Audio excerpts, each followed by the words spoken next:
Bugün şəhid ocağındayıq, şəhid evindəyik. Şəhid hərbi polis İsmail Vaqif Buqaroğlu'nun 5-ci ilidir. 10 ilinə gəlmiş ananın yanına, sınırların yanına. Bugün Vaqif Allah rəhmət etsin deyir, şad olsun. Vaqifin timsalında bütün analarla bir yerdəyik. Vaqifin timsalında bütün şəhidlərimizə Allah rəhmət etsin deyir. Allah şad olsun. Bugün özümüzə bir boş bir qürur bilib ananın yanına gəlməyə. Ana Allah balanı rəhmət etsin, şad olsun. Allah hər bir anıya, hər birinizə dəyməsin, sizə var eləsin. Sizin kimi analar tanımaq, sizin kimi analar huzuruna getmək, sizin kimi anaların ayağına getmək mənim üçün böyük bir qürurdur, fəxridir.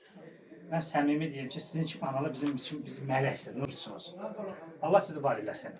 Büyüyün, bu ocaqda ağır işçili, Vaqif evimin tək oğludur, bilirlər.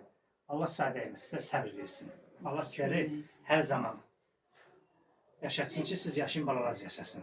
Allah sizin kimi anaları bizləri çox görməsin. Allah sizi var eləsin deyirəm. Bu gün də bir qürurla, bir fəxrlə sizin kimi insanlar, sizin kimi onların ayağına gəlmək mənim üçün böyük bir müqəddəs bir ziyarət oldu. Allah sizə səbir versin deyirəm. Sağ olun, var olun. Mən də hamınıza xoş gəldin deyirəm. Var olun. Yanımızda olduğunuz üçün hamınıza öz minnətdarlığımı bildirirəm. Biz analara baxıb lazımdır. Xoş Biz bugünkü günlər bizim yanımızda olasınız, bizə dəstək olasınız. Allah hamımızdan razı olsun. Vaqif hamımız siz evinin tək övladıydı. Yəni bir də bir bacısı var. Amma Vaqifə biz hər il 5 ildən bir ad günü eləmişik. 1 yaşın, 5 yaşın, 10'u, 15, 20'ye çatdırdıq. Amma 25'e Vaqif çatmadı.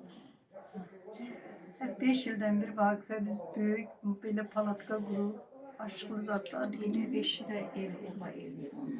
Yəni o elə bütün iki qardaşdılar da, yoldaşım. Onlar ilk nəvəydi, oğul nəvəydi, oğulun oğlu. Ne bütün Azerbaycan ediyor. Allah ruhunu şad olsun. Amin. Allah rəhmət etsin bir daha. Allah səbrinizi versin. Allah hər birinizə dəyməsin. Allah sizi var etsin analar. Sağ ol.